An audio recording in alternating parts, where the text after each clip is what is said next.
అవుతుంది. నేను వెళ్ళను.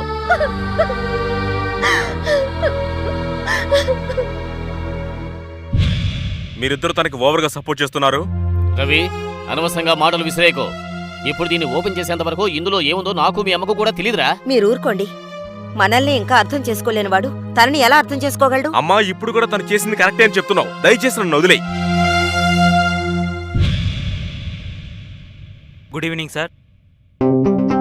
Praise the Lord Jesus. ఏంటయ్యా ఒట్టి చేతులతో వచ్చావు? ఏం లేదు సార్, మిమ్మల్ని చూసి వెళ్దామని వచ్చాను. గుడ్ గుడ్, కూర్చో. Thank you sir.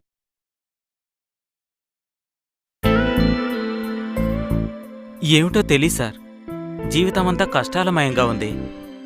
ఎంత సంపాదించినా నిలవట్లేదు. ఎందుకు సార్? మొదట బాగా ప్రేయర్ చెయ్యి. ఆర్సీ బైబిల్ లాగా ఆర్సీ ప్రేయర్ అని వేరు చెయ్యకు.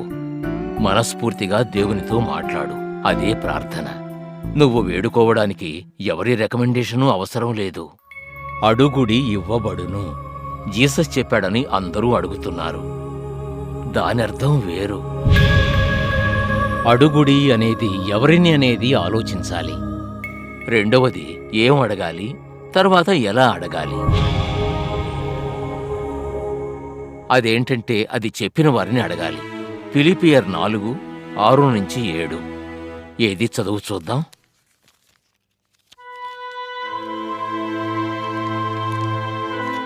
దేని గురించి చింతపడకూడదు గాని ప్రతి విషయంలోనూ ప్రార్థన విజ్ఞాపనల చేత కృతజ్ఞతాపూర్వకంగా మీ విన్నపములు దేవుడికి తెలియజేయుడి. అప్పుడు సమస్త జ్ఞానమును మించిన దేవుని సమాధానము యేసుక్రీస్తు వలన మీ హృదయములకును తలంపులకును కావలియుండును. ప్రార్థన ఇలా చేయాలి. దేనికి దిగులు పడకుండా అన్నిటినీ కూడా ఆయన చేసిన మంచి గురించి స్తోత్రం చేసి వేడుకోండి. అప్పుడు ఆలోచనలకందని దేవుని సమాధానం ఏ విధంగా కాపాడుతుంది? యేసుక్రీస్తు రూపంలో కాపాడుతుంది. అంతేకాదయ్యా, ఆయనకిష్టం లేని పనిని చెయ్యడానికో చేస్తూ అడిగితే ఖచ్చితంగా లభించదు. పిక్ పాకెట్ కొట్టేవాడు పూర్తి విశ్వాసంతో ఈరోజు మంచి పర్సు దొరకాలని వేడుకుంటాడు. ఇచ్చేస్తారా? సందేహం తీరిందా? సార్, ఒక చిన్న ప్రశ్న.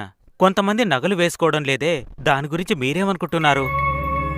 ఆ కొంతమంది నగలు మాత్రం వేసుకోకుండా లిప్స్టిక్, పౌడర్ రాసుకుంటున్నారు. అదే కొంచెం బాధగా ఉంది. దానికన్నా నగలే బెటర్. అంతేనా? ఇంకేదైనా అడుగుతావా? మీరెందుకు మా చర్చికి రాకూడదు సార్? నువ్వేం అడుగుతున్నావో నాకు అర్థమైంది. నువ్వెక్కడ పని